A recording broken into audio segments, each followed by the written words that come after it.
Hola jóvenes, muy buenos días. En esta jornada de clase vamos a estudiar sobre el tema militarismo y democracia en América Latina en la segunda mitad del siglo XX.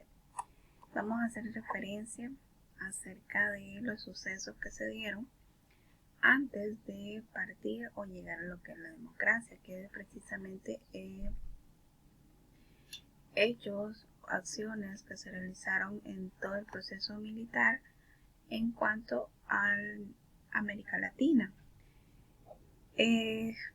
Justamente el inicio de lo que es la década de los 60, en este caso, pues tenemos básicamente hechos dirigidos a lo que es lo que se conocía como la Revolución Cubana, es decir, políticas que eran norteamericanas y que asignaban a ejércitos latinoamericanos un papel bastante importante de forma estable.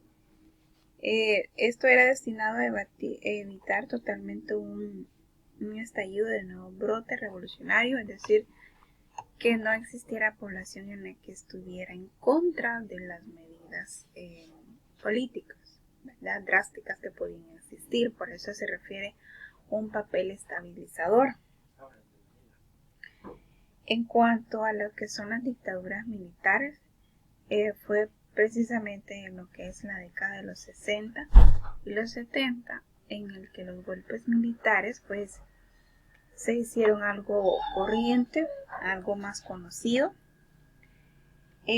pero en general pues esto ya no existía, ¿verdad?, sino que ya no era de la corriente de que se podíamos reconocer como una autoridad a un general, sino que ya venía pasando el mando a un coronel. Este era que con apoyo de los compañeros se lanzaba a la conquista del poder, es decir, a llegar a ser presidente, similar a lo que nosotros conocemos en lo que es el desarrollo del conflicto armado aquí en nuestro país, que fue en 1980, en el que los militares se acomodaban a la mejor manera a que les convendría para poder llegar a ser presidente. Ellos manejaban incluso las elecciones a su antojo con un poco de corrupción. Esta situación es similar y se vio facilitada por lo que es el surgimiento de una conciencia corporativa de lo que son oficialmente, ¿verdad? Entonces aquí tenemos eran básicamente gobiernos burocráticos y también parte de ellos eran autoritarios.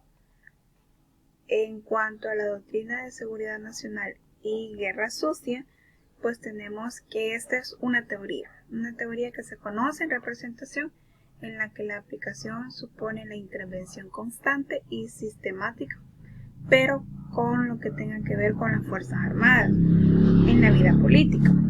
Y esto pues asume como los últimos garantes del orden constitucional.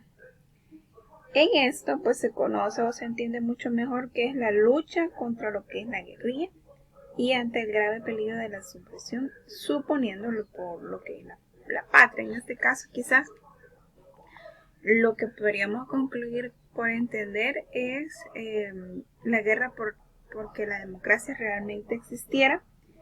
Y también pues la norma en este caso era la forma de actuar de los grupos paramilitares, el secuestro, la tortura, que todo eso, la desaparición incluso de personas importantes, ya no existiera.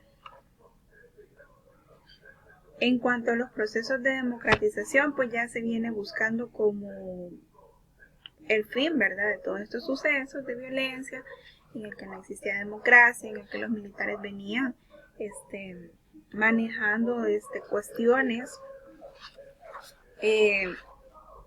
para mejor ventajas para ellos. Entonces ya era el proceso de democratización, ya era como más o estaba más presente. Fue a partir de 1992 en el que nos encontramos con que todos los países latinoamericanos, a excepción de Cuba y Haití, tenían sistemas políticos democráticos, es decir, esos aún no se unían a esta lucha. De hecho, se conoce parte de lo que es la Revolución Cubana como resultado de toda esta situación, en el que son países en el que no miraban como opción incluir la democratización en sus procesos políticos. ¿Por qué? Porque recuerde que el incluir la democratización, el incluir el voz y voto de la población, pues significaba que toda esa situación de manejar las cuestiones a su antojo pues dejaría de existir de una u otra manera.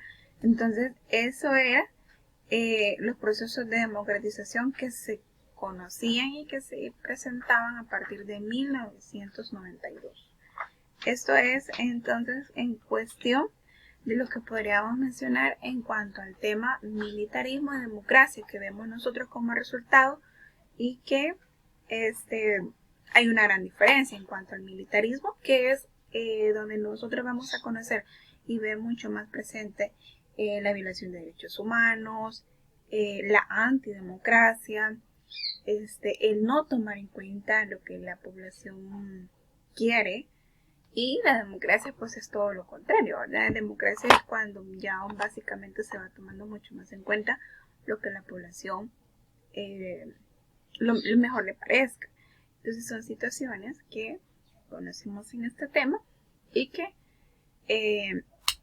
son lo más representativos que podríamos mencionar sobre y referido al tema.